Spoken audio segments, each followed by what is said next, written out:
Good morning everyone. चलिए ये जो यूनिट 1 आपकी थी उसका लास्ट टॉपिक करते हैं। ये है मेथड ऑफ मूवमेंट। ओके, इसके जो पहले जो इम्पोर्टेंट टॉपिक्स थे वो मैं आपको बता चुकी हूँ। पहला था एमएलई और दूसरा क्राइटेरिया फॉर गुड एस्टिमेटर। इसके सारे के सारे न्यूमेरिकल्स आते हैं। इनके इस यूनिट से सिर्फ और सिर्फ न्यूमेरिकल्स ही आते हैं। 2-3 मार्क्स का आपका डिफाइन कंसिस्टेंसी या डिफाइन अनबायसनेस ये सब पूछ सकता है, बट मेन जो 15 मार्क्स का क्वेश्चन ही आते हैं। ठीक है, तो मुझे लगता ही है कि आप लोगों ने उसके जो क्वेश्चंस मैंने आपको दिए थे पिछले लेक्चर में, आपको एमएलई के 2-3 क्वेश्चन मैंने नोट से छोड़ दिए थे, वो आपने कर लिए होंगे। अगर कोई डाउट हो तो आप प्लीज पूछ सकते हैं मुझसे, मैं वही क्वेश्चन आपको करा दूँगी। ज़्यादातर तो क्वेश्चन मैं आपको करा ही चुकी हूँ। ओके, 2 या 3।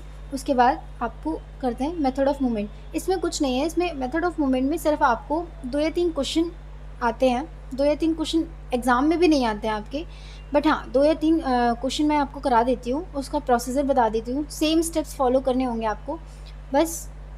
चलिए देखते हैं मेथड ऑफ मूवमेंट में क्या होता है। एक देखिए, मेथड ऑफ मूवमेंट मैंने बताया था continuous distribution and discrete distribution. ठीक है, देखिए पहले तो पढ़ते हैं। The method of movement initially sample movement and the corresponding population movement and solving the resultant equation.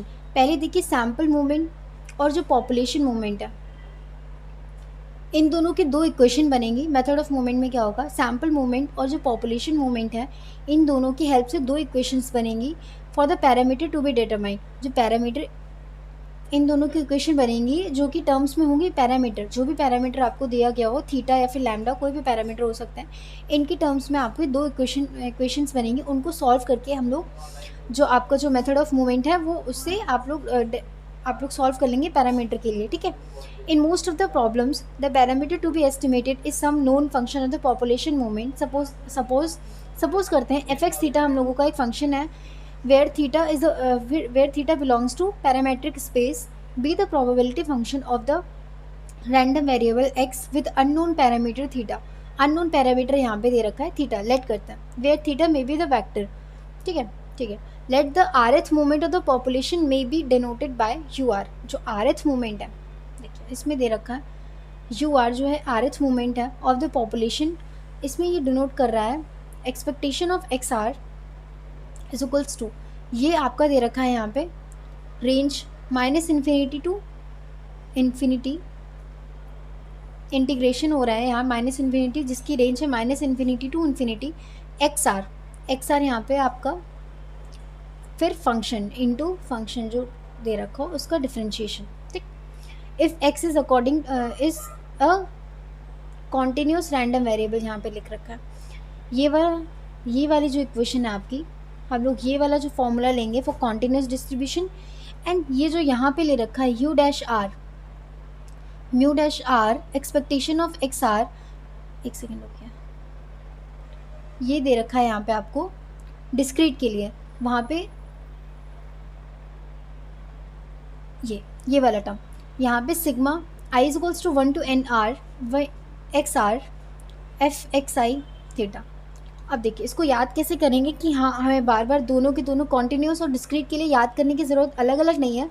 देखिए कॉन्टिन्यूस में क्या होता है, एक रेंज होती है ना, कि मतलब 1.5 से लेके 5 इसकी रेंज दे रखी होती है, तो ये कॉन्टिन्यूस होता है इंटरवल, कॉन्टिन्यूस इंटरवल। तो यहाँ पे हम लोगों को रेंज दे रखी है, मतलब हम लोगों को इंटीग्रेट करना पड़ेगा। तो मतलब कॉन्टिन्यूस में हम लोग इंटीग्रेट करते हैं, फंक्शन लिख देंगे एक्स आर और फंक्शन सेम ही होगा। ये देखिए ये जो पॉइंट है, ये जो चीज़ है, दोनों में सेम है ना। सिर्फ कॉन्टिन्यूस के टर्म में हम लोग इंटीग्रेट कर देंगे अपना जो भी आपकी रेंज जो भी दे रखी हो -∞ से इन्फिनिटी यहाँ पे लेंगे, और यहाँ पे सिग्मा डिस्क्रीट के लिए हम लोग सिग्मा लगा देंगे if A discrete random variable. ठीक है, यहाँ पे देखिए फर्स्ट इक्वेशन हम लोग इससे निकालेंगे ur डैश से। सेकेंड हम लोग let x1 x2 xn be the random sample of size n from x f x x theta, function दे रखा है। Let the rth sample movement, sample movement का जो rth होगा, ये पॉपुलेशन मूवमेंट था, this one ur dash is a population movement. यहाँ पे ये पॉपुलेशन मूवमेंट का स्टेप्स, ये पॉपुलेशन मूवमेंट का फॉर्मूला यूज़ करके हम लोग यहाँ पे फर्स्ट इक्वेशन निकालेंगे। और जो अगर x1 x2 xn random samples of size n from the given function, let the rth sample moment, जो rth sample moment यहाँ पे हो जाएगा m dash r, m r dash is equals to 1/n, यहाँ पे x i r dash भी होगा, ठीक है, 1/n sigma i is equals to 1 to n x i to the power r, यहाँ पे आप इसमें अपने नोट्स में आप लोग चेंज करिएगा, यहाँ पे x i की पावर r हो जाएगी, ठीक है, तभी ये क्वेश्चन सॉल्व होगा, x i की पावर r। तो इस पूरे पेज से हम लोग कंक्लूड करके लिखते हैं। देखिए पहले तो हम लोगों को इक्वेशन मिली, पॉपुलेशन मूवमेंट क्या आएगा, पॉपुलेशन मूवमेंट दो आएंगे, पहला कॉन्टिन्यूस के टर्म में क्या आएगा देखते हैं, कॉन्टिन्यूस के टर्म में आएगा आपका यू आर डैश, एक सेकेंड देखते हैं पीछे से, u r dash is equals to आएगा, एक सेकेंड,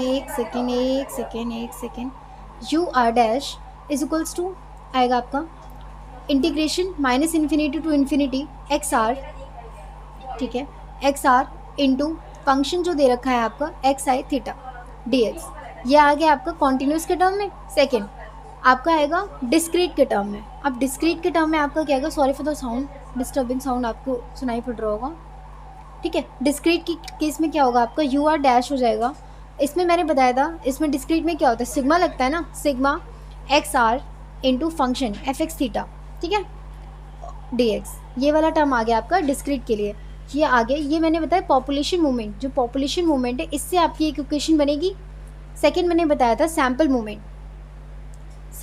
मूवमेंट, इन दोनों को इक्वेशन सॉल्व करने के बाद आप लोग जो आपका एस्टिमेट वो पॉपुलेशन है उसके बारे में कुछ एस्टिमेट कर सकते हैं, ठीक है, ये आ गया आपका सैम्पल मूवमेंट क्या था, when x1 x2 xn are the random sample, उसके बाद क्या था, then sample movement defined as M R dash is equals to 1/n sigma i is equals to 1 to n X I to the power r, ये वाला r आपके notes में नहीं है, पावर नहीं है, पर आप चेंज कर लीजिए, यहाँ पे जो r की वैल्यू है हम लोग 1 2 से k तक लेंगे, कितने भी टर्म्स हो, और इसमें भी हम लोग r इज इक्वल्स टू 0 नहीं लेते हैं, 0 अगर दे रखा है हमारे क्वेश्चन में तो 0 वाला टर्म हम लोग अलग से सॉल्व करेंगे, और ये जो ये वैल्यू है r is equals to 1 to up to n या k, ये वाले टर्म्स हम लोग अलग से सॉल्व करेंगे, ठीक है, आपको ये समझ में आया होगा कि ये क्या है, मेथड क्या है, प्रोसीजर क्या है, मैंने बता दिया आपको। अब हम लोग क्वेश्चन करेंगे तो ज़्यादा क्लियर हो जाएगा हम लोगों को कैसे क्या करते हैं। ओके देखिए एक बार पूछ सकता है आपसे, पूछेगा तो नहीं वैसे, हाँ पर देख लेते हैं एक बार क्या जा रहा है। मेथड्स ऑफ मूवमेंट की जो प्रॉपर्टीज़ हैं वो, the methods of movement is very easy to understand. Of course दो ही स्टेप्स हैं, हम लोग 2 स्टेप्स करके सॉल्यूशन निकाल रहे हैं। The estimator obtained by the methods are symptotically normal distributed, okay, normal distribution follows mean mu and variance sigma square, ठीक है।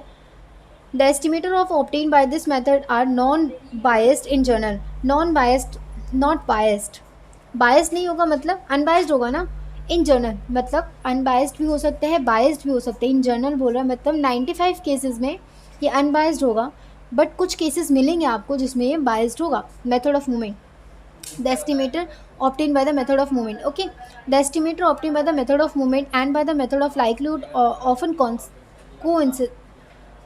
coincides, of course। भाई फॉर्मूला तो एक ही लग रहा है, अब यार हम लोग सिर्फ और सिर्फ एस्टिमेटर ही तो ढूंढ रहे हैं ना, वही तो ढूंढ रहे हैं ना एस्टिमेटर, तो मैक्सिमम लाइक्लीहुड एस्टिमेटर और ये दोनों कोइंसाइड कर सकते हैं। However if the two estimator to refer the MLE estimator और सुपर, ऑफ कोर्स ही बात है यार, एमएलई में हम लोग डायरेक्ट वैल्यू निकालते हैं ना, डायरेक्ट वैल्यू निकालते हैं, इसमें बोला गया है जो दोनों के दोनों से हम लोग आंसर तो निकाल सकते हैं, लेकिन however if the two estimator is to refer, अगर हम लोगों को 2 एस्टिमेटर में से कोई एक रेफर करना हो, then the MLE estimator are superior. तो जो एमएलई एस्टिमेटर है ये ऑफन हम लोग यूज़ में करेंगे, क्योंकि इसका जो एरर रेट है, एरर वो कम आता है इसमें, ठीक है। The method of movement estimator are not efficient in general, मतलब अब देखिए अब ये क्यों है, या तो एरर कम आ सकता है या फिर इसका ये केस हो सकता है कि जो सफिशिएंट एस्टिमेटर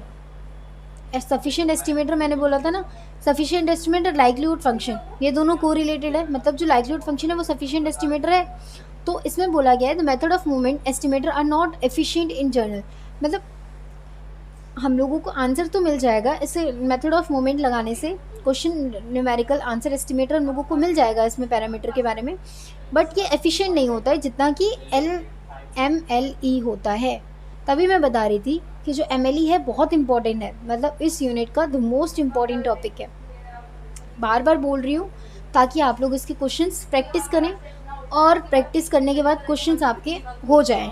ठीक है, ये हो गया आपका मेथड ऑफ मूवमेंट। यहाँ पे आपका मैंने टॉपिक समझा दिया, आपको क्लियर कर दिया। ये मैंने आपको यहाँ पे टॉपिक पूरा मतलब ओवरव्यू दे दिया कि क्या करते हैं इसमें, स्टेप्स क्या हैं। ठीक है, अब करते हैं क्वेश्चंस। ठीक है, चलिए स्टार्ट करते हैं। सॉल्यूशन करने से पहले एक बार फिर से रिवाइज करते हैं कि क्या हम लोगों ने पढ़ा पीछे। मेथड ऑफ मूवमेंट में पढ़ा 2 होते हैं। पहले तो 2 इक्वेशंस बनेंगी, एक बनेगी पॉपुलेशन मूवमेंट से, मूवमेंट ऑफ पॉपुलेशन, एक बनेगी सैम्पल मूवमेंट से। ठीक है, सैम्पल मूवमेंट से। अब देखिए पॉपुलेशन मूवमेंट, पॉपुलेशन 2 टाइप की होती है, कॉन्टीन्यूस भी हो सकता है, पॉपुलेशन प्रोबेबिलिटी कॉन्टीन्यूस भी हो सकती है, और एक होती है आपकी डिस्क्रीट। डिस्क्रीट होगी तो अलग केस लगेगा और कॉन्टीन्यूस होगी तो अलग केस लगेगा। सैम्पल मूवमेंट का डायरेक्ट फॉर्मूला है MR is equals to MR dash is equals to 1/n sigma I is equals to 1 to n XIR, 1 to n XI की power R, where R is equals to 1 to 1 2 3 4 up to infinity. ठीक है, जितने भी up to infinity नहीं, up to K term जितने भी हम लोगों को डिफाइंड है। ओके, ये हो गया। तब हम लोग इसका पूरा का पूरा आंसर सॉल्व करते हैं। क्वेश्चन कैसे सॉल्व होगा, लेट्स सॉल्व द क्वेश्चन।